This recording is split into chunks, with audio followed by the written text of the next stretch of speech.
이제 두 분이 질문을 주셨는데, 사실은 뭐, 연관된 같은 질문이라고 생각이 됩니다.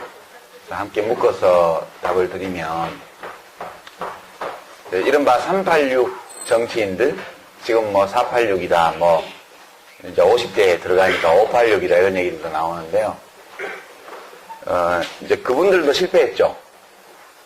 대부분 이제, 뭐 아닌 분도 있지만 전대협 의장, 맥기 의장, 뭐 이런 분들이 많고, 또, 어느 대학 총학생회장, 뭐 이제 이런 분들도 많고 한데요. 이제 유명한 그런 전대협 의장 출신의 소위 386 정치인, 들의 실패 원인은 이제 둘 중에 하나, 혹은 둘 다일지도 모르겠습니다. 첫 번째는 그분들이 세대 대표성을 가지고 정치에 진입을 하긴 했는데, 그 진입하는 과정이 이른바 간택에 의한 거였어요. 간택. 자기가 세력을 만들어서 정치로 진입한 게 아니고 자기들이 그 당시 주로 김대중 야당 총재였던 또는 뭐 대통령이셨던 김대중 총재에 의해서 간택되어서 주로 이제 2000년에 그분들이 정치에 많이 진입을 했죠. 좀 더 빠른 분들은 좀 더 빨리 96년도에 한 경우도 있지만 대부분 2000년 총선, 16대 총선 때 대거 원내로 진입을 하게 됩니다. 그러니까 김대중 대통령에 의해서 간택되어서 공천을 받고 지원을 받고 그렇게 해서 국회의원이 된 거. 자기 실력으로 진입한 게 아니기 때문에 처음부터 국회 정치에 들어갔다고 해서 뭐가 생기는 건 아니라는 거예요.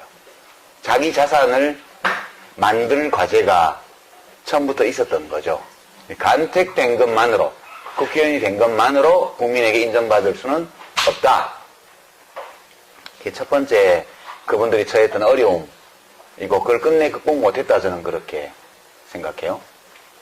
두 번째는 그거를 극복하기 위해서는 둘 중에 하나를 해야 돼요. 하나는 이제 뭐 하여튼 그걸 극복하려면 자기 브랜드, 국민들에게 인정받는 자기만의 어떤 것을 만들어야 돼요.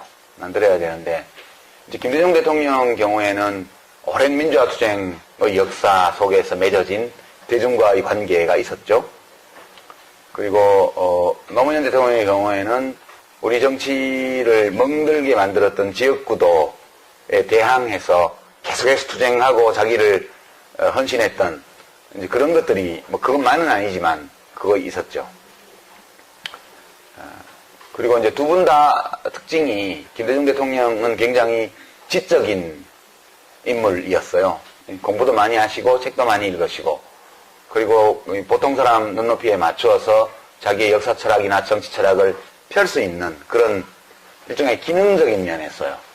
단순히 역사적 정통성, 정당성, 리더십 그런 것뿐만 아니라 정치를 꾸려나가는 그런 정치인으로서의 능력과 관련해서 철학이 있고 이론이 있고 자기 비전이 있는 사람이라는 인정을 또한 상당수의 국민들에게 받은 분이죠. 그건 좀 기능적인 측면이에요.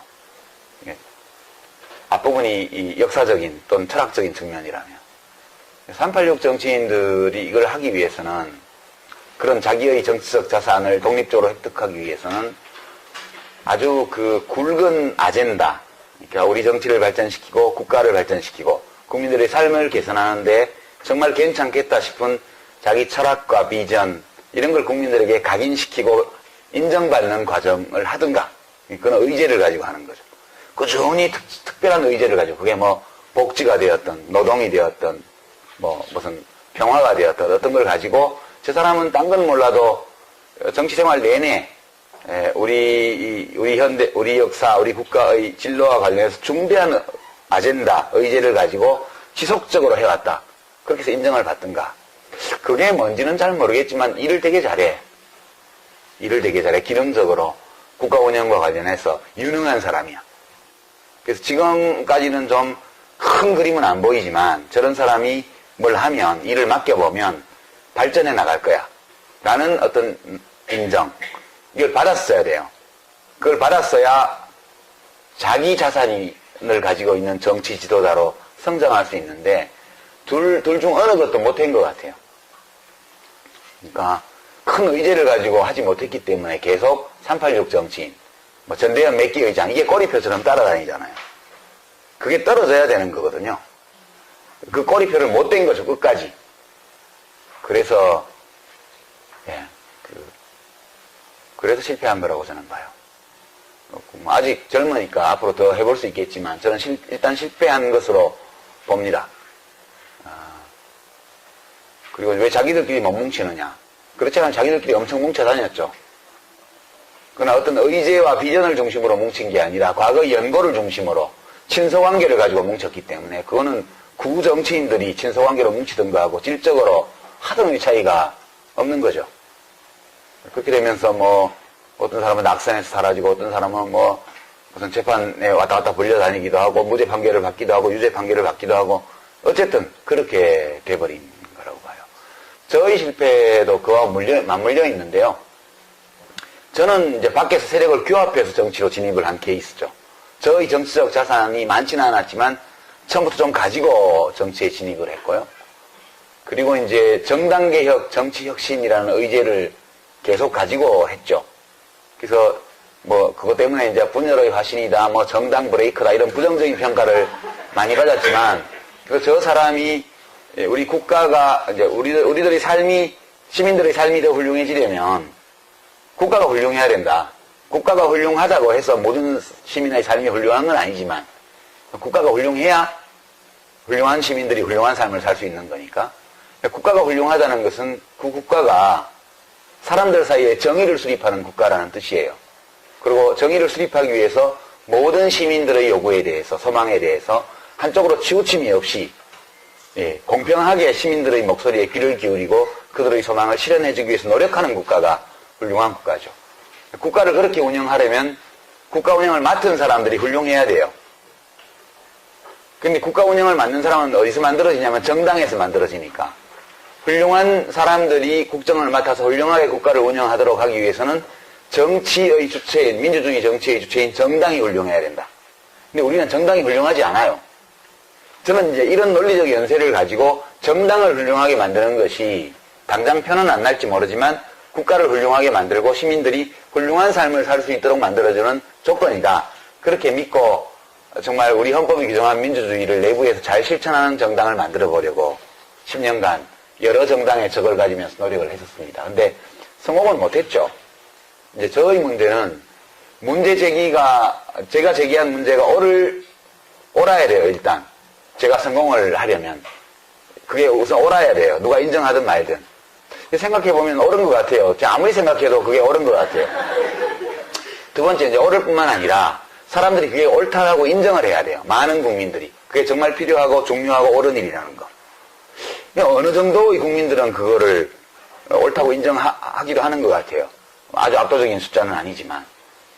그 다음에 이제 그 조건이 하나 더 있는데요. 그것이 옳은 입장이고, 내가 그것을 옳다는 것을 인정한다. 그게 필요하다. 근데 그 일을 하는 사람으로서 당신이 적합해.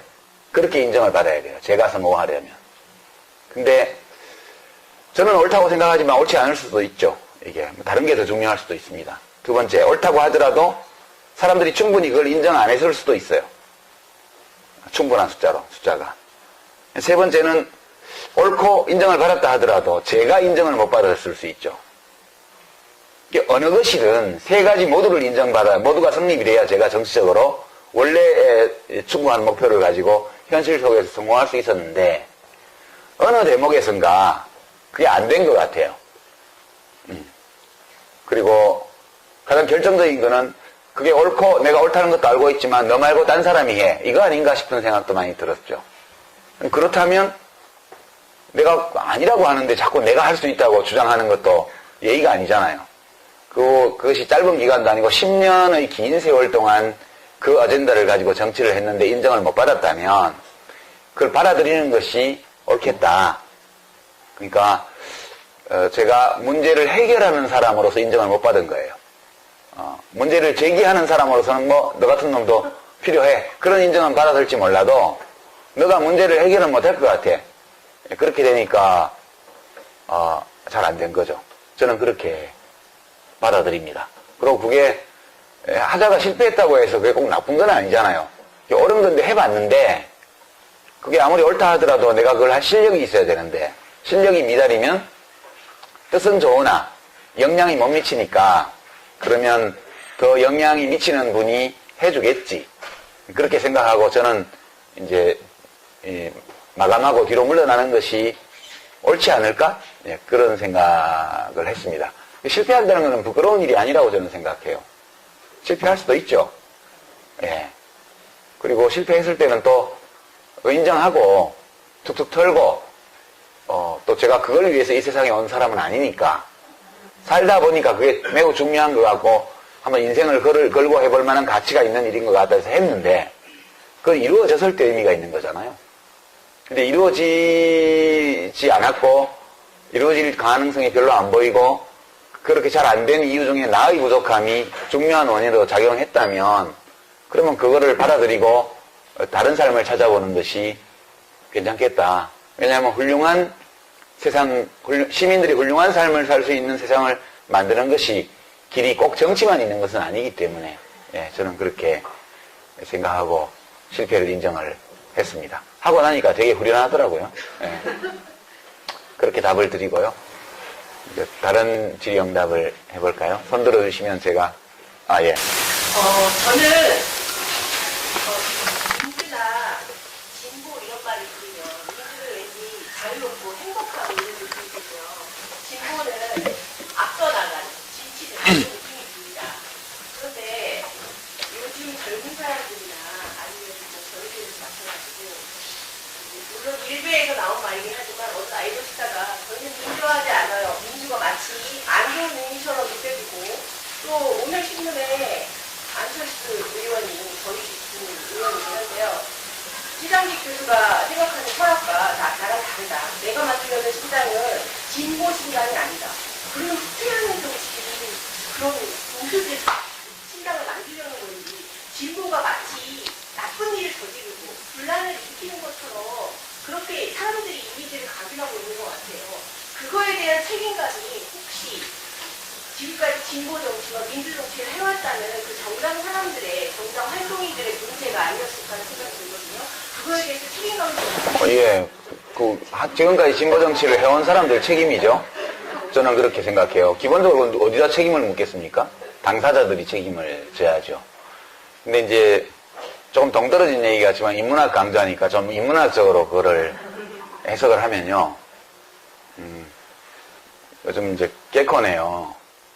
네 가지가 굉장히 인기 코너인데 거기 갑자기 그 인기 없는 남자가 안 보이고 이제 벗겨진 남자가 나와서 막 하잖아요. 사람들은 왜 벗겨진 남자를 싫어하는가 뭐 이렇게 하는데 그 얘기를 해보죠. 대머리라는 말이 있어요. 난 대머리가 싫어 그렇게 누군가 얘기를 한다고 치죠. 난 대머리도 좋아 또는 뭐 그렇게 말한다고 치죠. 머리카락이 어떤 상태가 대머리예요? 완전 없으면 대머리 맞죠? 우리 보통 머리카락은 10만 개 정도 된다고 그래요. 보통 사람들의 10만 개. 머리카락이 한 올도 없으면 대머리인가요? 맞죠? 대머리 맞아요. 그건 뭐 이겨낼 여지가 없어요. 머리카락이 한 개 있으면. 그래도 대머리라 그럴 거예요. 머리카락이 한 개 있는데 대머리라고 안 그러겠어요? 머리카락이 10개 있으면요. 머리카락이 100개 있으면요. 10,000개 있으면요. 5만 개 있으면 어떻죠? 머리카락이 5만 개 있으면요. 대머리예요, 아니에요? 좀 헷갈리죠? 5만 개 있으면 제 생각엔 대머리라고 안 할 것 같아요. 머리카락 2개 있는 자리에 1개씩 고르게 쫙 있으면. 근데 5만 개가 뒤에하고 옆에만 있고 위에 앞에하고 위에 하나도 없으면 대머리라고 그럴 거예요. 인간은 언어로 사고해요. 진보라는 것도 단어잖아요. 언어잖아요. 되게 우리가 언어적 개념을 만들 때는 극단적인 형태를 설정하고 만들어요. 아이디얼 타입.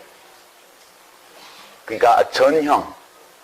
대머리 하면 머리카락이 하나도 없는 게 대머리예요. 그렇지만 머리카락이 좀 있어도 대머리거든요. 그러면 대머리와 대머리 아닌 경계선이 어딜까? 굉장히 모호합니다. 그렇죠. 이게 이제, 이 논리학에서 이게 굉장히 문제가 되는 그런 이슈예요, 이런 게. 우리가 가지고 있는 개념을 믿을 수 있는가? 언어적 개념들을. 그러니까, 진보하면 뭐죠? 그 어떤 진보라는 관념에 부합하는 어떤 아이디얼 타입이 있을 거예요. 프로토타입. 그러니까 전형, 원형. 근데 실제 그런 진보는 현실 속에 존재하지 않아요. 보수, 그것도 있을 거예요, 아마. 우리가 보수하면 떠올리는 어떤 이상형, 이상적인 게. 근데 실제로 누가 그게 딱 맞는 보수 인사가 있을까? 그렇지 않을 거예요. 100가지 이슈가 있으면 100가지 이슈에 대한 자기 나름의 판단이 있고, 그 중에 그럼 보수의 우리가 원형, 전형으로 얘기하는 거, 진보의 원형, 전형으로 얘기하는 게 100가지 구분법이 있다고 생각해봐요. 보수는 뭐 사형제 찬성, 진보는 반대. 보수는 해외 파병 찬성, 진보는 반대. 보수는 비정규직 찬성, 진보는 반대. 이렇게 나눴다 안 났다고 생각을 해봐요. 그러고 나서 그 100가지 문항을 질문을 쭉 해요. 100개 다 어느 한쪽으로만 답하는 사람이 있을까요? 그러면 보수로 분류되는 답변 100가지 중에 10가지 빼고 다 보수 쪽으로 답했다면 보수예요? 보수 맞다고 그럴 거예요. 49개는 어때요? 그러니까 우리가 언어로 사고를 하기 때문에. 근데 노동중심의 진보정당이라고 얘기를 할 때 최장집 교수가 생각하는 게 있어요. 그 노동중심의 진보정당 할 때 안철수 의원이 생각하는 게 있어요. 두 개가 똑같지 않아요. 우리는 이렇게 똑같은 단어를 사용하지만 되게 그 언어적 개념으로 사고를 하기 때문에 같지 않은 거예요. 사실 우리가 어떻게 보면 같지 않은 걸 가지고 계속 다투는 거예요. 그러니까 이거는 어떻게 보면 해결할 수 없는 문제라는 느낌도 좀 들어요. 그래서 이 문제에 관해서는 지나치게 그것을 확실하게 개념 규정하고 나누려고 하지 말았으면 좋겠다. 저는 그렇게 생각합니다. 되게 이제 진보 쪽에 속한 분들일수록 되게 똑똑하잖아요. 왜 그러냐 하면 보수는 하던 대로 하는 게 보수예요. 그러니까 물리학의 관성의 법칙이요. 머무르고 있는 것은, 멈추어 있는 것은 계속 멈추어 있으려 하고, 어느 방향으로 움직이는 것은 계속 그 방향으로 움직이려고 한다. 이게 관성의 법칙이잖아요. 보수주의라는 것은 그냥 관성의 법칙을 따르는 거예요. 하던 대로 하는 거예요. 이거는 생물학적으로는 어떤 의미가 있냐 하면 진화적으로 오랫동안 축적된 행위양식대로 행동하는 걸 말하는 거예요. 누가 우리 가족을 죽이면 나도 그놈을 죽이는 거. 이게 굉장히 자연스러운 거예요. 수백만 년 동안 그렇게 살아왔어요. 국가가 이 복수를 대행해주기 시작한 거는 얼마 안 된 일이라고요. 몇 천 년 안 돼요. 그러니까 수십만 년의 진화 과정 속에서 누가 나를 죽이면 나도 그놈을 죽이는 게 우리들의 행동 양식이었는데 진화적으로 익숙한 행동 양식이에요. 근데 이걸 내가 죽이지 않고 국가가 대행해준다? 이거는 매우 새로운 거예요. 심지어는 국가가 대행도 하지 마라. 이제는 복수를 하지 마라. 복수를 하되 그 복수가 똑같은 형식으로 죽이는 식의 복수가 아니고 그냥 가다 놓고 내가 낸 세금으로 밥 주고, 이거는 너무너무 이상한 거예요. 이거는 예? 너무너무 이상한 거라고. 우리들의 본능, 우리가 획득해 있는 진화적 본능에 맞지를 않아요. 진보는 거슬러 가는 거거든요. 오래 축적되어 온, 진화 과정에서 축적되어 온 익숙한 사고방식과 행위 양식을 변화를 주는 게 진보예요. 그러니까 진보는 관성의 법칙을 이겨내려면, 멈추고 있는 것을 움직이게 하려면, 이 방향으로 움직이는 것을 멈추게 하려면, 또는 이 방향으로 움직이는 것을 방향을 틀게 하려면 뭔가 작용을 가해야 되고, 작용을 가하기 위해서는 작용을 가하기 위한 목표가 있어야 돼요. 우리들의 생각 속에. 진보는 똑똑하다고요. 보수는 별로 생각할 필요가 없어요. 그냥 기분대로 하면 돼요. 그러니까 이렇게 되다 보니까 진보 쪽은 되게 까다롭다고요. 소고기 등급 심사하듯이 1등급 소고기, 2등급 소고기 하듯이 명품 진보, 짝퉁 진보 이렇게 나누려고 그러고. 근데 우리는 진보를 위해서 태어난 사람들이 아니잖아요. 우리가 어떤 문제에 대해 생각할 때 이것이 옳으냐, 옳지 않으냐 그렇게 판단하는 게 맞죠. 이게 보수냐, 진보냐. 보수는 어때요? 내 마음속에 그게 옳다고 생각되면 좋은 거죠. 보수 진보를 위해서 우리가 존재하는 게 아니고 우리들의 좋은 삶을 위해서 보수도 있고 진보도 있는 거라고요. 어떤 잣대를 댈 때 진보가 하는 거면 옳고 보수가 하는 거면 틀렸다 이거 아니라고 봐요. 우리들 각자는 옳고 그름에 대한 윤리적 직관을 가지고 있다고요.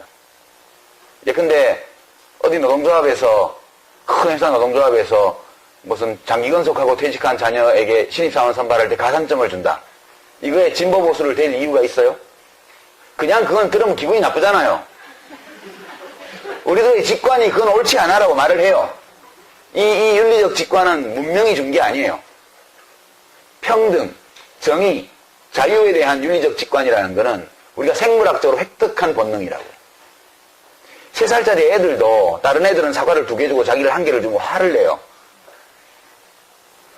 식탁에서 다른 애들은 등받이 있는 의자를 주고 자기는 등받이 없는 나무 의자를 주면 화를 낸다고요.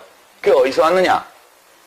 평등에 대한, 그러니까 이유 없는 차별에 대한 분노, 이런 것들은 우리가 획득한 자연적 본능이에요. 이게 되게 그런 종류의, 그러니까 똑같이 자동차 타이어를 문짝을 조립하는데 왼쪽 문짝 조립하는 정규직은 6천만 원 주고 1년에 오른쪽 문짝 조립하는 비정규직 사내 하청은 3천만 원 준다. 그 얘기를 듣는 순간 기분이 나쁘다고요. 그러니까 그런 것은 진보 보수를 따질 필요, 그런 논리적인 잣대를 댈 것 없이 우리들의 직관이 바로 얘기를 해요. 이제 칸트 같은 철학자가 그걸 가장 잘 지적을 해냈죠. 사람은 경험하지 않고도 자연이 명하는 이성의 법칙을 찾을 수 있다고 얘기를 했어요. 정언명령. 1번이 내가 스스로 세운 행위의 준칙에 따라 행동하되 그 준칙이 보편적 법칙이 될 수 있다고 주장할 수 있는 준칙이어야 한다. 그런 거죠. 2번째는 나 자신이든 타인이든 사람을 언제나 한결같이 목적으로 대하라. 수단으로 삼지 말라는 거예요. 칸트는 이 정언명령 2가지를 인간이 경험의 도움을 받지 않고도 순전히 이성의 힘만으로 이 인식에 도달할 수 있다고 주장을 했는데 그걸 달리 쉽게 표현하면 그것이 우리의 윤리적 직관이라고요. 생물학적으로 취득한. 안 가르쳐도 알아요. 그걸 칸트는 되게 어렵게 얘기해놨고 그 책을 읽으면서 이 얘기를 하는데 왜 시간과 공간에 대한 개념 규정부터 하지? 그래갖고 막 700페이지, 800페이지가 나가야 그 얘기가 나와요. 칸트는 대단한 천재니까 그런 거고 우리 같은 범인들은 그냥 그렇게 생각하면 돼요. 옳고 그러면 그냥 알 수 있다. 대부분의 경우에.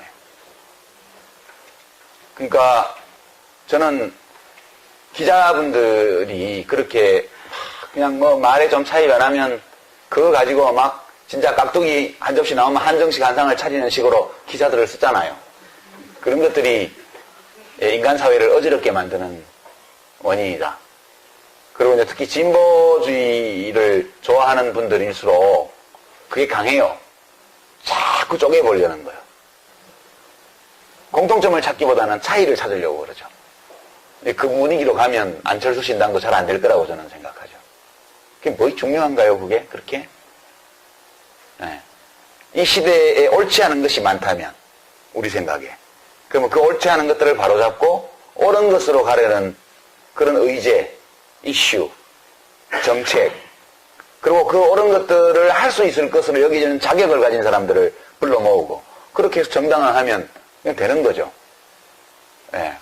근데 이게 정답인데, 인간은 정답을 알아도, 그 정답대로 하기에는 너무나 문제가 많은 존재이기 때문에 잘 되진 않겠죠. 인간 그 자체가 문제라는 거죠. 예. 그렇게 좀 애둘러서 답변을 드립니다. 예. 제가 정부의 입장으로, 수학의 입장으로 좀 고민했어요. 요즘 이제 복지가 가지잖아요. 그러니까 예전에는 복지가 무조건 빨갱이로 몰리다가 지금 이제 박근혜 대통령까지도 복지, 경제민주화 얘기를 하고 있거든요. 근데 어쨌든 보건복지부 장관을 하셨는데요. 이 시간에 그냥 제가 보건복지부 장관 때 하신 여러 가지 일들에 대한 깔때기를 좀 하실 시간도 좀 드리고 싶고요. 오해도 많은 것 같아요. 용기병원 이런 부분에서 계속 이신희 작가님께서 하신 것으로 사람들이 얘기도 많이 하고 그러는데 어쨌든 복지에 대한 얘기를 좀 한번 보건복지부 장관 시절 얘기를 한번 해보세요. 아니 뭐 깔때기는 할 생각이 별로 없고요. 그냥 한 사례를 가지고 얘기를 하죠. 이제 우리들의 삶과 관련해서 복지라는 이슈가 어떤 문제, 어떤 좋은 점, 어떤 왜곡 또는 어떤 옳지 않은 것들을 일으킬 수 있는지 이를 좀 얘기를 할 필요는 있는 것 같아요. 이게 철학적으로 보면 정말 많은 이슈거리를 내포하고 있는 건데요. 두 가지 예를 들어보죠. 제가 이제 의료급여를 손을 댔다가 이제 이 진보적 그 보건 분야의 진보적 시민단체들한테 엄청 욕을 먹었어요. 그러니까 어떤 욕을 먹었냐면 가난한 사람을 등쳐가지고 세금을 절약하려고 그런다 이런 식의 것이요. 이제 우리 의료급여 제도라는 거는 기초생활보장 대상자들에게 한 20몇 가지 혜택을 선정이 되면 확 주거든요. 주는데 그 중에 하나가 의료급여예요. 일종 의료급여는 무료거든요. 완전히. 이제 제가 그 제도를 보면서 들었던 의문이 이 돈이 없어서 치료를 못 받는 사람이 있어서는 안 된다. 이거 제 공감해요. 생명은 귀중한 것이기 때문에. 근데 그에 공감은 하는데 보통 사람들은 다 20%, 30%의 본인 부담금을 낼 뿐만 아니라 건강보험료도 내잖아요. 자기 소득의 한 6%를. 근데 그 내는 사람들 중에도 굉장히 본인 부담금이 버거워서 병원 가는 걸 꺼리는 사람들이 있어요. 또는 병원에 안 가야 된다고 생각을 하고 몹시 건강을 챙기는 건강한 생활 습관을 가지려고 노력하는 사람들이 있어요. 근데 그 사람들은 뭐지? 그 사람들은 돈이 없어 가난한 사람이라도 치료를 받아야 돼요. 병이 걸리면. 근데 단지 가난해서 의료급여 수급권자로 지정됐다는 이유만으로 그 사람이 모든 의료기관을 무제한으로 무료로 이용하는 것이 정당한가? 그러니까 모든 의료기관에 무제한으로 1년 내내 의료 서비스를 보험급여 서비스에 한해서 비급여는 말고요. 무제한적으로 받을 수 있도록 허락하는 것이 그것이 가난해서 치료를 못 받아서 죽는 사람이 있었으면 안 된다는 우리 모두가 공감할 수 있는 명제를 실천하는 합리적인 방법인가에 대한 의문이 있었어요. 왜냐하면 제가 전주에 평화동이라고 거기 가난한 분들이 많이 사는 동네가 있는데 그 현장 방문을 했을 때 70대 할머니가 기침이 나서 저한테 이제 고맙다고 얘기를 하면서 국가가 이렇게 도와주는데 너무 고맙다. 자기 언니가 예전에 돌아가셨는데 이런 거를 국가에서 한 번도 못 받아보고 정말 아플 때 병원도 못 가고 너무 눈물이 난다 그 얘기를 하셨어요. 근데 그 할머니의 약상자에 기침이 나서 병원에 간 6군데의 병원 약이 있더라고요. 그래서 5군데나 병원을 갔는데 안 나와서 누가 어느 병원이 그걸 잘 본다 그래서 거기 갔는데 거기 약을 먹으니까 좋아져서 그 약을 먹고 있다. 그럼 나머지 5군데 병원 약은 어떻게 됐죠? 그 약상자 안에 있는 거예요. 다 버리는 거예요. 그래서 제가 고민을 했죠. 이게 맞나? 그래서 이제 돈이 없어서 적절한 치료를 못 받는 사람이 있으면 안 된다는 우리 모두가 공감할 수 있는 이 대명제를 충족하면서도 여기서 쓸데없이 쓰이는 돈을 아껴서 그 돈을 가지고 좀 더 국민 건강을 증진하는 또는 혜택을 보지 못하고 있는 다른 사람을 위해 쓸 방법은 없을까? 그 고민을 했죠. 그래서 제가 추석 연휴에 닷새 동안 집에 앉아가지고 그 보고서를 썼습니다. 국민보고서. 그래서 온라인에 공개를 하고 그리고 의료급여제에 손을 냈어요. 어떻게 됐냐 하면 만성질환이 있어서 많은 진료를 받아야 되는 경우에 본인이 특정한 병원을 지정만 하면 선택만 하면 지금까지처럼 그 병원에서 무제한적으로 무료로 진료를 받게 하겠다. 다만 그 병원의 의사가 주치의가 말하자면 선택한 의사가 오케이 큰 병원에 가세요라고 이렇게 해줄 때에만 다른 병원에 갈 수 있게 그렇게 했습니다. 그리고 이제 그 중대한 질병이 없어서 병원에 가도 그만 안 가도 그만 이런 분들은 보니까 의료급여 수급자들의 평균 진료비에서 계산해 보니까 10%씩 돈을 내게 하면 자기 부담을 하게 하면 평균에서 무슨 6천 얼마인가 정도면 평균적으로 된대요. 그래서 이제 그 평균적인 자기 부담 액수보다 좀 더 높은 선에서 건강생활 유지비인가 그런 거를 지급을 하기 시작했어요. 그래서 그걸 가상계좌를 만들어서 돈을 다 넣어주고 그 돈이 남으면 자기가 가지도록. 병원을 들어간 사람은 그 돈을 자기가 한 달에 뭐 7,000원, 뭐 8,000원 이렇게 해서 1년에 한 돈 10만 원 되는 걸 자기가 가지도록. 근데 병원에 한 번도 안 간 사람은. 근데 본인 부담금을 내고 가면 아무 병원이나 갈 수 있게. 그래서 뭐 병원에 한 번 가면 1,000원, 약국에 한 번 가면 500원인가 뭐 그렇게 해줬어요. 그래서 왜 그러냐면 연간 예산 증가율이 20%가 넘었습니다. 그러니까 그게 그때 3조 얼마짜리였는데 1년에 6천, 7천억씩 계속 예산이 증가되기 때문에 다른 사업을 할 수가 없는 거예요. 그것 때문에. 그래서 증가율을 단단히로 내리자. 10% 미만으로. 그래서 실제로 해보니까 6개월 후에 바로 3%, 4% 선으로 증가율이 떨어졌어요. 거기서 이제 구조조정이 된 예산이 연간 9천억 정도 됐습니다. 그래서 그 돈 가지고 이제 뭐 많이 했죠, 이것저것. 그 돈 가지고 임산부, 필수검사 이런 것도 하고, 5세 이하 아동들 입원 진료 무료화하는 것도 하고, 이것저것 많이 했어요. 엄청난 항의를 받았죠, 제가. 시민단체 분들이 오셔가지고, 나쁜 사람이라고 그랬어요, 저보고. 그래서, 좋다, 당신은, 귀하들은 그 보건 분야에서만 시민단체를 하니까 아픈 사람만 눈에 보일 거다.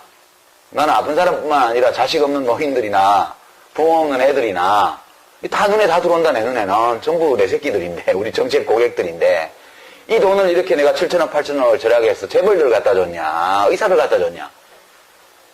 당신들은 욕하려면 욕해라, 나는 내 마음대로 하겠다. 결국 그렇게 이제 간담회가 끝났고요. 험악했죠, 분위기가.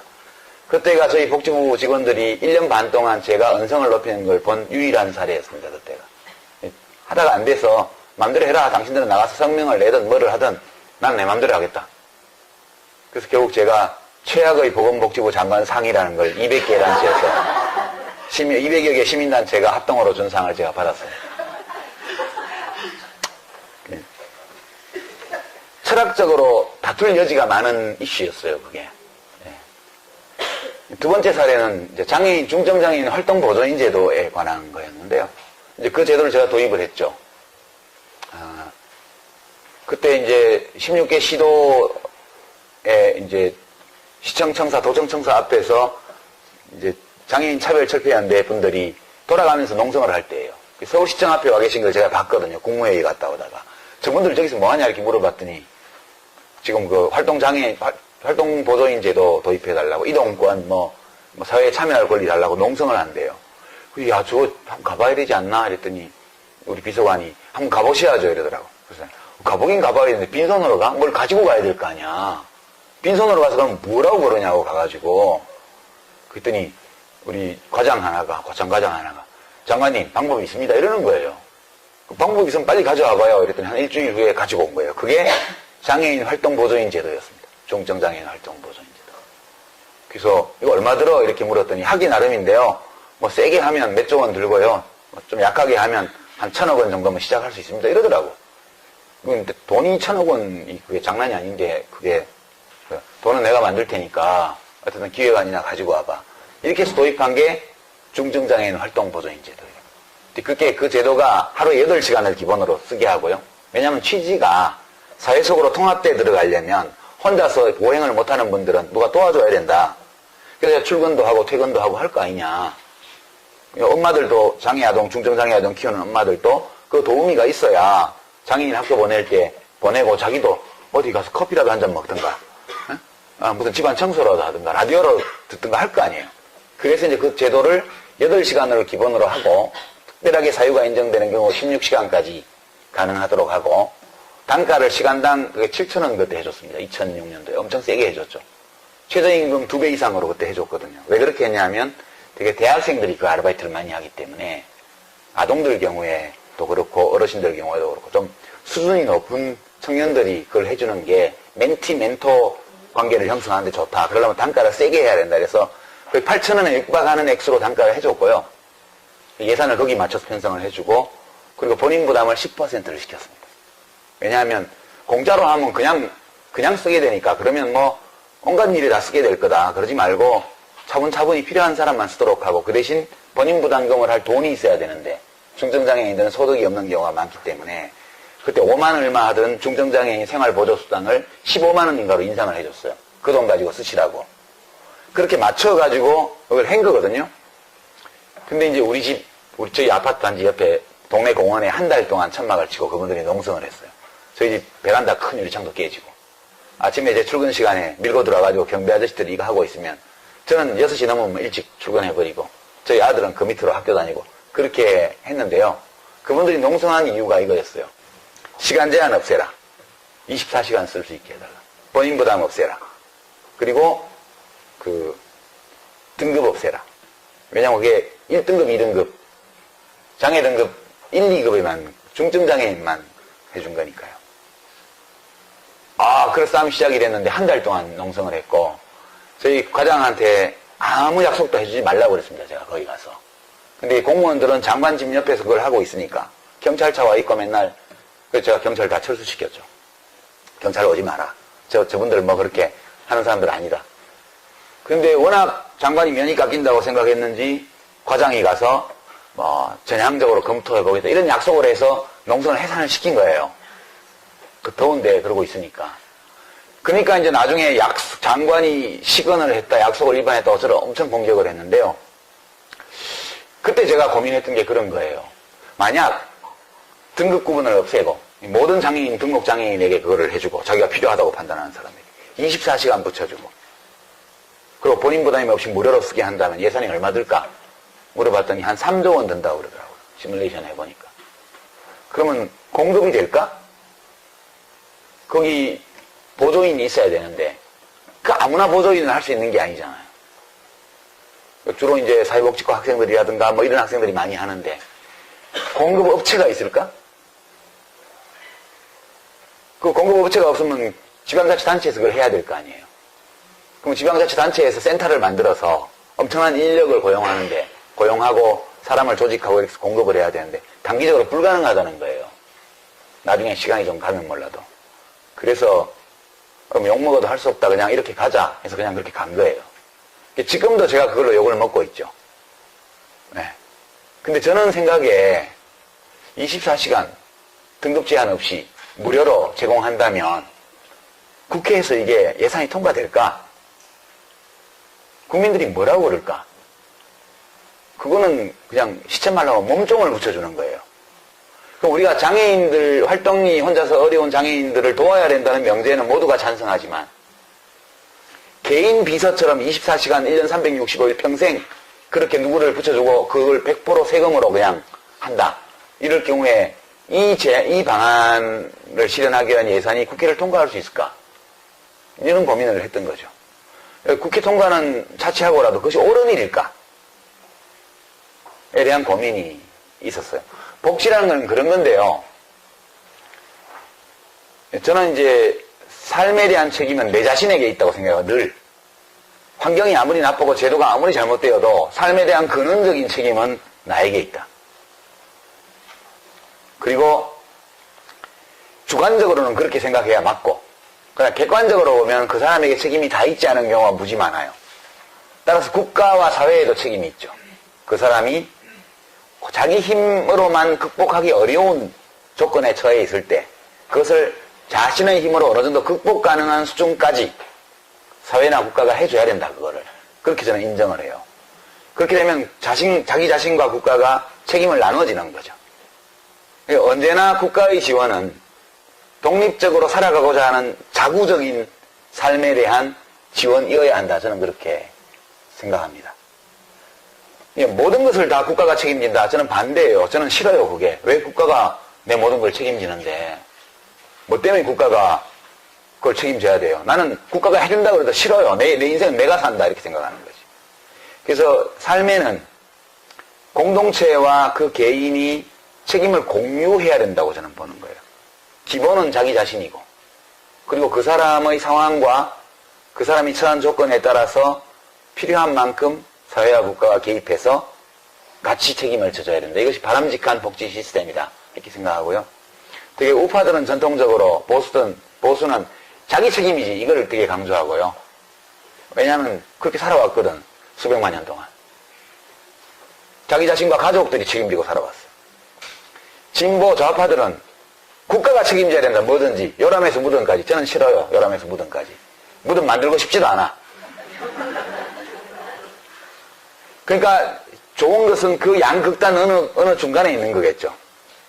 그게 무게중심이 어디까지 가야 될지는 사람들의 생각에 달린 거예요.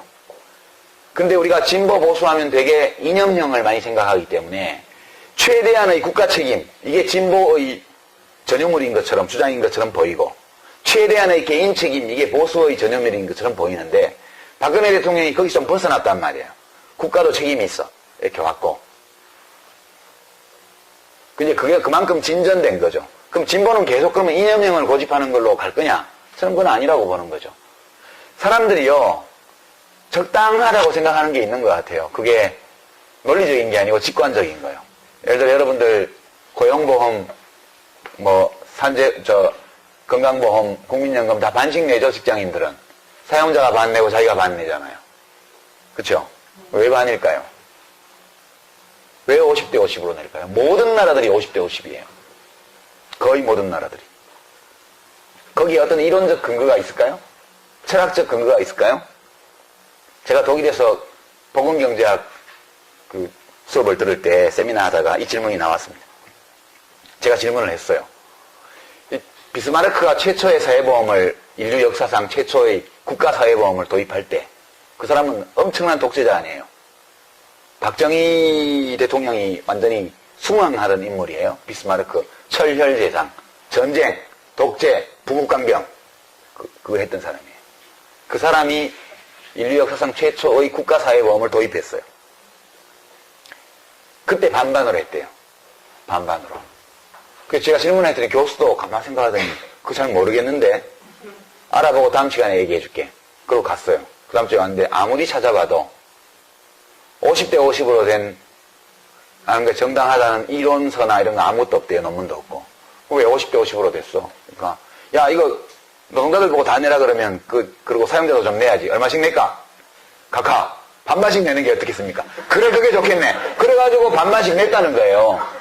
독일에서 그렇게 내고 나니까 다 그렇게 따라간 거예요. 이게 직관이거든요. 직관. 노동자들 안 그래도 월급 적은데 그 보험료를 지 혼자 내라 그러면 너무 힘들지 않아? 그러니까 이제 일 시키는 회사에서도 내야지. 얼마 내야 되지? 그게 무슨 철학적, 이론적 논증이 있을 수 있겠어요. 반반씩 내. 그게 우리 직관이거든요. 함께 책임을 져야 된다면 일단 반반이 기본이에요. 반반. 그것이 우리 윤리적 직관인데 저는 진보 쪽에서 이 문제를 좀 생각해 봤으면 좋겠다는 거예요. 너무 이론적으로 많이 가 있어서 이 공무원들은 지침이 없으면 밥 숟가락을 못 들고요. 숟가락 들어 지침 내려면 들었다가 내려 없으면 그냥 들고 있는 거예요. 네? 진보는 이론이 없으면 숟가락을 못 내려요. 또 일단 들었다면 계속 들고 가는 거예요. 우리 마음을 들여다보면 자연스러운 감정이 있어요. 사람들이 보편적으로 공감할 만한 이 기반을 놓쳤기 때문에 저는 우리 진보 정치가 이렇게 어려워졌다. 그런 면이 무지하게 많다. 그렇게 저는 생각을 합니다. 이야기가 엇길로 많이 갔는데요. 예. 깔때기는 아니고 복지는 그런 문제가 있어요. 그러니까 인간이 가지고 있는 변하지 않는 생물학적 특성, 그 점을 고려해야 된다고 봐요. 저는 다인주의 좌파거든요. 그런 점에서. 그러니까 이제 최재성 교수가 흔히 드는 사례인데요. 갈매기가 일부일처제 동물이에요. 갈매기가. 우리가 인천이나 이런 데 배 타고 가면 새우깡 먹으려고 막 오잖아요. 걔들이 봄 되면 통영 밑에 있는 홍도나 독도나 이런 데 가서 알을 낳는다고요. 근데 살 때는 쫙 나가서 막 살다가 짝짓기철이 되면 작년에 부부가 다시 만나요. 와가지고. 어떤 놈은 자기 짝이 안 오면 지금 산란기가 다 지나가는데도 계속 기다려요. 기다리다가 늦게 딴 놈하고 짝을 맺어가지고 늦게 알을 낳는 놈도 있고요. 그 다음에 이제 둘이 알을 까고 이제 새끼를 부화시켜서 먹이를 갖다 먹일 때도 교대로 해요. 정확하게. 반씩. 알도 반씩 품고. 알 품고 있는 놈은 못 먹으니까 지가 가서 먹고 물고 와서 배우자한테 줘야 되고. 새끼가 깨면 하나는 새끼를 지키고 다른 하나는 먹이를 구하러 나가야 돼요. 그렇게 평등한 일부일체를 하는 새입니다. 근데 만약에요.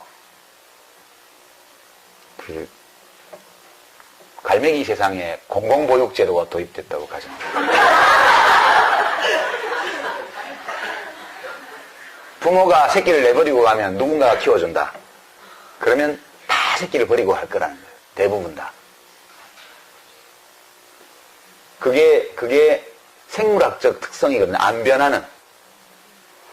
그렇게 생존해 왔기 때문에. 그리고 뭐 더 여담이지만 그 갈매기들이 이혼도 한대요. 갈매기들이 한 3분의 1점 이혼한대요. 새 짝을 만든대요. 그 다음에. 근데 어떤 갈매기들이 이혼하나 이렇게 봤더니 그 알품고 새끼 먹일 때 임무교대 하잖아요. 반씩. 그때 임무교대 시간이 오래 걸리는 커플들이 헤어진대요. 그 알품고 있으면 가만히 있으면 교대해야 될 시간인데 교대 안 해주면 막 꽉꽉꽉꽉꽉꽉 끓이면서 다닌다는 거예요. 옆에. 그럼 마지못해 또 이놈이 일어나가지고 이제 또 나가면 진 또 알품고 있으면 편하잖아요. 나가면 천적도 만날 수 있고 고달픈데. 그래서 임무교대가 원활하게 이루어지는 커플은 다음 해에 또 만나고, 임무교대가 시끄럽고 오래 걸리는 커플은 깨질 확률이 엄청 높다는 거예요. 그것도 생물학적 특성이거든요. 그게 성선택이에요. 성선택. 여러분들 같으면 누가 교대 시간 됐는데 남편이 알만 품고 앉아갖고 안 나가고 있으면 그 남편 또 살겠어요? 깔끔하게 오면 얼른 시간, 12시간 됐나 안 됐나 안 보고 그냥 대충 마누라 믿고 마누라 왔구나 그럼 내가 얼른 나가야지. 이런 남편이 좋은 남편 아니에요. 그러니까 인간은 아주 고등동물이고 지성적인 존재이지만 그 프로이트가 말한 이드, 우리 뇌 구조에서 보면은 이 변연계와 뇌간, 그러니까 뇌의 1층과 지하실에는 그런 욕망, 충동, 이기심 이런 것들이 지배하는 공간이 있단 말이에요. 이것이 변하기에는 역사의 시간이 너무 짧아서 안 변해요. 복지정책을 할 때에도 그 점을 염두에 둬야 된다고 저는 보는 거예요. 그러니까 의료급여를 무제한적으로 풀어놓으면 사람들이 그 나쁜 게 아니에요. 그 사람 입장에서 보게 되면 병원을 계속 다니는 게 합리적이에요. 무제하게. 그 사람이 특별히 나빠서 그런 게 아니고. 예, 그런 제가 다윈주의 좌파로서 가지고 있는 생각의 특성이 제가 장관을 할 때 그 정책들에 반영이 됐어요. 약간 불신하는 거죠, 사람을 어떻게 보면. 그 어떤 공무원은 저보고 장관님은 사람을 약간 불신하는 것 같아요. 그렇게 얘기를 하더라고요. 불신해. 사람을 신뢰한다는 것은 그냥 사람들이 다 훌륭하게 행동할 것이다. 이렇게 믿는 것이 사람을 신뢰하는 게 아니야. 사람을 신뢰한다는 것은 조건이 잘 만들어지면 훌륭한 행동을 할 수 있는 존재다. 이렇게 믿는 것이 사람을 신뢰하는 것이지 무작정 사람을 신뢰하지는 않아. 나는 그렇게 얘기를 하곤 했습니다. 인문학 시간이니까요. 인문학적으로 깔때기를 드렸습니다. 화신이다, 정당 브레이크다 이런 부정적인 평가를 많이 받았지만 저 사람이 우리 국가가 이제 우리들의 삶이 시민들의 삶이 더 훌륭해지려면 국가가 훌륭해야 된다. 국가가 훌륭하다고 해서 모든 시민의 삶이 훌륭한 건 아니지만 국가가 훌륭해야 훌륭한 시민들이 훌륭한 삶을 살 수 있는 거니까 국가가 훌륭하다는 것은 그 국가가 사람들 사이에 정의를 수립하는 국가라는 뜻이에요. 그리고 정의를 수립하기 위해서 모든 시민들의 요구에 대해서 소망에 대해서 한쪽으로 치우침이 없이 공평하게 시민들의 목소리에 귀를 기울이고 그들의 소망을 실현해주기 위해서 노력하는 국가가 훌륭한 국가죠. 국가를 그렇게 운영하려면 국가 운영을 맡은 사람들이 훌륭해야 돼요. 근데 국가 운영을 맡는 사람은 어디서 만들어지냐면 정당에서 만들어지니까 훌륭한 사람들이 국정을 맡아서 훌륭하게 국가를 운영하도록 하기 위해서는 정치의 주체인, 민주주의 정치의 주체인 정당이 훌륭해야 된다. 근데 우리는 정당이 훌륭하지 않아요. 저는 이제 이런 논리적 연세를 가지고 정당을 훌륭하게 만드는 것이 당장 편은 안 날지 모르지만 국가를 훌륭하게 만들고 시민들이 훌륭한 삶을 살 수 있도록 만들어주는 조건이다.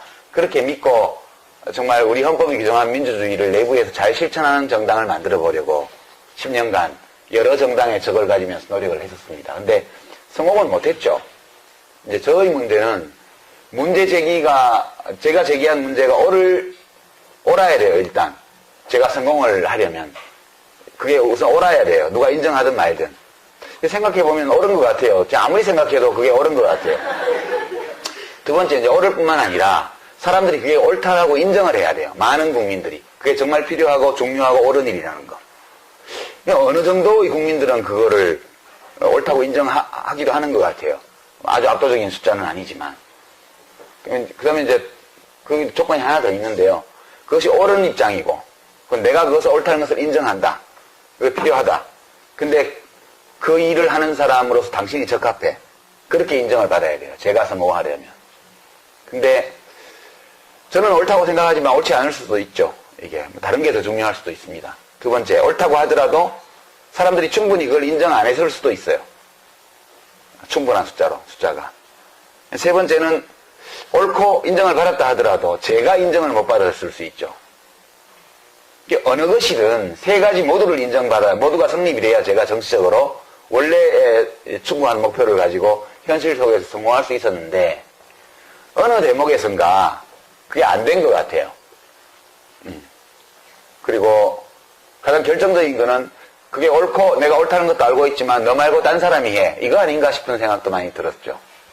그렇다면 내가 아니라고 하는데 자꾸 내가 할 수 있다고 주장하는 것도 예의가 아니잖아요. 그것이 짧은 기간도 아니고 10년의 긴 세월 동안 그 어젠다를 가지고 정치를 했는데 인정을 못 받았다면 그걸 받아들이는 것이 옳겠다. 그러니까 공부도 많이 하시고 책도 많이 읽으시고 그리고 보통 사람 눈높이에 맞추어서 자기의 역사 철학이나 정치 철학을 펼 수 있는 그런 일종의 기능적인 면에서요. 단순히 역사적 정통성, 정당성, 리더십 그런 것뿐만 아니라 정치를 꾸려나가는 그런 정치인으로서의 능력과 관련해서 철학이 있고 이론이 있고 자기 비전이 있는 사람이라는 인정을 또한 상당수의 국민들에게 받은 분이죠. 그건 좀 기능적인 측면이에요. 앞부분이 이 역사적인 또는 철학적인 측면이라면 386 정치인들이 이걸 하기 위해서는 그런 자기의 정치적 자산을 독립적으로 획득하기 위해서는 아주 그 굵은 아젠다, 그러니까 우리 정치를 발전시키고 국가를 발전시키고 국민들의 삶을 개선하는데 정말 괜찮겠다 싶은 자기 철학과 비전 이런 걸 국민들에게 각인시키고 인정받는 과정을 하든가 그건 의제를 가지고 하는 거죠. 꾸준히 특별한 의제를 가지고 그게 뭐 복지가 되었던 노동이 되었던 뭐 무슨 평화가 되었던 어떤 걸 가지고 저 사람은 딴 건 몰라도 정치생활 내내 우리 현대, 우리 역사, 우리 국가의 진로와 관련해서 중대한 아젠다, 의제를 가지고 지속적으로 해왔다.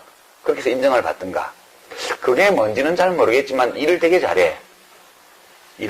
기능적으로 국가 운영과 관련해서 유능한 사람이야. 그래서 지금까지는 좀 큰 그림은 안 보이지만 저런 사람이 뭘 하면 일을 맡겨보면 발전해 나갈 거야. 라는 어떤 인정. 이걸 받았어야 돼요. 그걸 받았어야 자기 자산을 가지고 있는 정치 지도자로 성장할 수 있는데 둘 중 어느 것도 못한 것 같아요. 그러니까 큰 의제를 가지고 하지 못했기 때문에 계속 386 정치인, 뭐 전대현 맥기 의장 이게 꼬리표처럼 따라다니잖아요.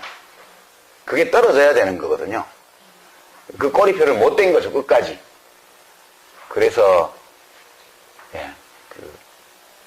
그래서 실패한 거라고 저는 봐요. 아직 젊으니까 앞으로 더 해볼 수 있겠지만 저는 일단 실패한 것으로 봅니다. 그리고 왜 자기들끼리 못 뭉치느냐. 그렇지 않으면 자기들끼리 엄청 뭉쳐 다녔죠. 그러나 어떤 의제와 비전을 중심으로 뭉친 게 아니라 과거의 연고를 중심으로 친서관계를 가지고 뭉쳤기 때문에 그거는 구정치인들이 친서관계로 뭉치던 거하고 질적으로 하등의 차이가 없는 거죠. 그렇게 되면서 뭐 어떤 사람은 낙선해서 사라지고 어떤 사람은 뭐 무슨 재판에 왔다 갔다 불려다니기도 하고 무죄 판결을 받기도 하고 유죄 판결을 받기도 하고 어쨌든 그렇게 돼버린 거라고 봐요. 저희 실패도 그와 맞물려 있는데요. 저는 이제 밖에서 세력을 규합해서 정치로 진입을 한 케이스죠. 저희 정치적 자산이 많지는 않았지만 처음부터 좀 가지고 정치에 진입을 했고요.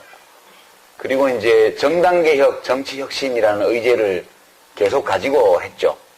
그래서 뭐 그것 때문에 이제 분열 개코네요. 네 가지가 굉장히 인기 코너인데 거기 갑자기 그 인기 없는 남자가 안 보이고 이제 벗겨진 남자가 나와서 막 하잖아요. 사람들은 왜 벗겨진 남자를 싫어하는가 뭐 이렇게 하는데 그 얘기를 해보자. 대머리. 대머리라는 말이 있어요. 난 대머리가 싫어. 그렇게 누군가 얘기를 한다고 치죠. 난 대머리도 좋아. 뭐 그렇게 말한다고 치죠. 머리카락이 어떤 상태가 대머리예요? 완전 없으면 대머리 맞죠? 우리 보통 머리카락은 10만 개 정도 된다고 그래요. 보통 사람들의 10만 개. 머리카락이 한 올도 없으면 대머리인가요? 맞죠? 대머리 맞아요. 그건 뭐 이겨낼 여지가 없어요. 머리카락이 한 개 있으면. 그래도 대머리라 그럴 거예요. 머리카락이 한 개 있는데 대머리라고 안 그러겠어요? 머리카락이 10개 있으면요. 머리카락이 100개 있으면요. 10,000개 있으면요. 5만 개 있으면 어떻죠? 머리카락이 5만 개 있으면요. 대머리예요, 아니에요? 좀 헷갈리죠? 5만 개 있으면 제 생각엔 대머리라고 안 할 것 같아요. 머리카락 2개 있는 자리에 1개씩 고르게 쫙 있으면. 근데 5만 개가 뒤에하고 옆에만 있고 위에 앞에하고 위에 하나도 없으면 대머리라고 그럴 거예요. 인간은 언어로 사고해요. 진보라는 것도 단어잖아요. 언어잖아요.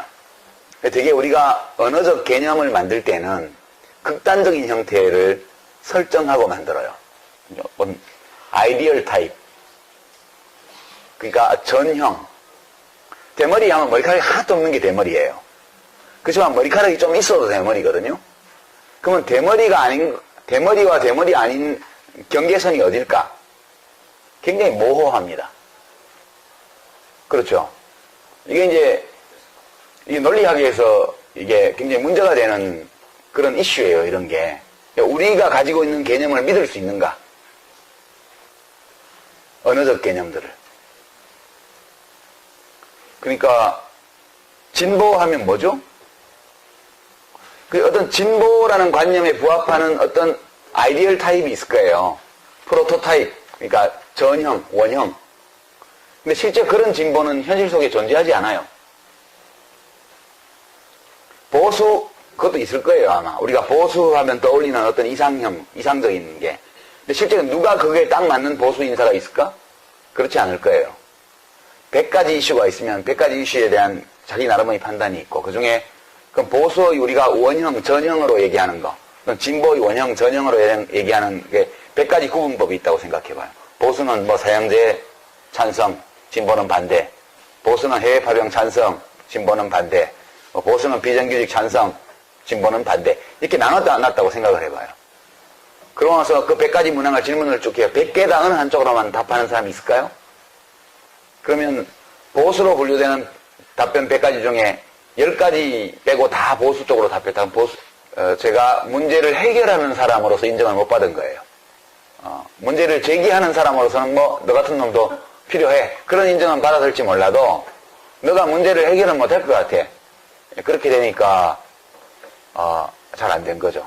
저는 그렇게 받아들입니다. 그리고 그게 하다가 실패했다고 해서 그게 꼭 나쁜 건 아니잖아요. 옳은 건데 해봤는데 그게 아무리 옳다 하더라도 내가 그걸 할 실력이 있어야 되는데 실력이 미달이면 뜻은 좋으나 영향이 못 미치니까 그러면 더 영향이 미치는 분이 해주겠지. 그렇게 생각하고 저는 이제 마감하고 뒤로 물러나는 것이 옳지 않을까? 네, 그런 생각을 했습니다. 실패한다는 것은 부끄러운 일이 아니라고 저는 생각해요. 실패할 수도 있죠. 예. 그리고 실패했을 때는 또 인정하고 툭툭 털고 또 제가 그걸 위해서 이 세상에 온 사람은 아니니까 살다 보니까 그게 매우 중요한 것 같고 한번 인생을 걸고 해볼 만한 가치가 있는 일인 것 같아서 했는데 그건 이루어졌을 때 의미가 있는 거잖아요. 근데 이루어지지 않았고 이루어질 가능성이 별로 안 보이고 그렇게 잘 안 된 이유 중에 나의 부족함이 중요한 원인으로 작용했다면 그러면 그거를 받아들이고 다른 삶을 찾아보는 것이 괜찮겠다. 왜냐하면 훌륭한 세상, 시민들이 훌륭한 삶을 살 수 있는 세상을 만드는 것이 길이 꼭 정치만 있는 것은 아니기 때문에 저는 그렇게 생각하고 실패를 인정을 했습니다. 하고 나니까 되게 후련하더라고요. 그렇게 답을 드리고요. 이제 다른 질의응답을 해볼까요? 손 들어주시면 제가 예. 저는 민주나 진보 이런 말이 들으면 민주를 왠지 자유롭고 행복하고 이런 느낌이 진보는 앞서 나가는 진치는 그런 느낌이 듭니다. 그런데 요즘 젊은 사람들이나 아니면 뭐 저희들도 마찬가지고 물론 일베에서 나온 말이긴 하지만 어떤 아이돌 스타가 저희는 민주화하지 않아요. 민주가 마치 안경님처럼 느껴지고 또 오늘 신문에 안철수 의원이 저희 의원이긴 한데요. 시장직 교수가 생각하는 철학과 나랑 다르다. 내가 맡으려는 신당은 진보 신당이 아니다. 그런 태양의 정치 그런 우습게 신당을 만들려는 건지 진보가 마치 나쁜 일을 저지르고 분란을 일으키는 것처럼 그렇게 사람들이 이미지를 각인하고 있는 것 같아요. 그거에 대한 책임감이 혹시 지금까지 진보 정치와 민주 정치를 해왔다는 그 정당 사람들의 정당 활동인들의 문제가 아니었을까 하는 생각이 들거든요. 그거에 대해서 책임감을 예, 지금까지 진보 정치를 해온 사람들 책임이죠. 저는 그렇게 생각해요. 기본적으로 어디다 책임을 묻겠습니까? 당사자들이 책임을 져야죠. 근데 이제 조금 동떨어진 얘기 같지만 인문학 강좌니까 좀 인문학적으로 그거를 해석을 하면요. 요즘 이제 두 분이 질문을 주셨는데 사실은 뭐 연관된 같은 질문이라고 생각이 됩니다. 함께 묶어서 답을 드리면 이른바 386 정치인들 지금 뭐 486이다 뭐 이제 50대에 들어가니까 586이다 이런 얘기도 나오는데요. 이제 그분들도 실패했죠. 대부분 이제 뭐 아닌 분도 있지만 전대협 의장, 맥기 의장 뭐 이런 분들이 많고 또 어느 대학 총학생회장 뭐 이제 이런 분들도 많고 한데요. 이제 유명한 그런 전대협 의장 출신의 소위 386 정치인 들의 실패 원인은 이제 둘 중에 하나 혹은 둘 다일지도 모르겠습니다. 첫 번째는 그분들이 세대 대표성을 가지고 정치에 진입을 하긴 했는데 그 진입하는 과정이 이른바 간택에 의한 거였어요. 간택. 자기가 세력을 만들어서 정치로 진입한 게 아니고 자기들이 그 당시 주로 김대중 야당 총재였던 또는 뭐 대통령이셨던 김대중 총재에 의해서 간택되어서 주로 이제 2000년에 그분들이 정치에 많이 진입을 했죠. 좀 더 빠른 분들은 좀 더 빨리 96년도에 한 경우도 있지만 대부분 2000년 총선 16대 총선 때 대거 원내로 진입을 하게 됩니다. 그러니까 김대중 대통령에 의해서 간택되어서 공천을 받고 지원을 받고 그렇게 해서 국회의원이 된 거. 자기 실력으로 진입한 게 아니기 때문에 처음부터 국회 정치에 들어갔다고 해서 뭐가 생기는 건 아니라는 거예요. 자기 자산을 만들 과제가 처음부터 있었던 거죠. 간택된 것만으로 국회의원이 된 것만으로 국민에게 인정받을 수는 없다. 그게 첫 번째 그분들이 처했던 어려움이고 그걸 끝내 극복 못했다 저는 그렇게 생각해요. 두 번째는 그거를 극복하기 위해서는 둘 중에 하나를 해야 돼요. 하나는 이제 뭐 하여튼 그걸 극복하려면 자기 브랜드 국민들에게 인정받는 자기만의 어떤 것을 만들어야 돼요. 만들어야 되는데 이제 김대중 대통령 경우에는 오랜 민주화 투쟁의 역사 속에서 맺어진 대중과의 관계가 있었죠.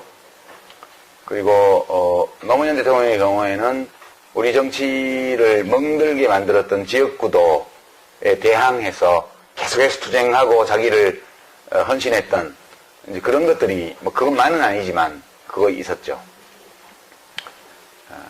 그리고 이제 두 분 다 특징이 김대중 대통령은 굉장히 지적인 인물이었어요.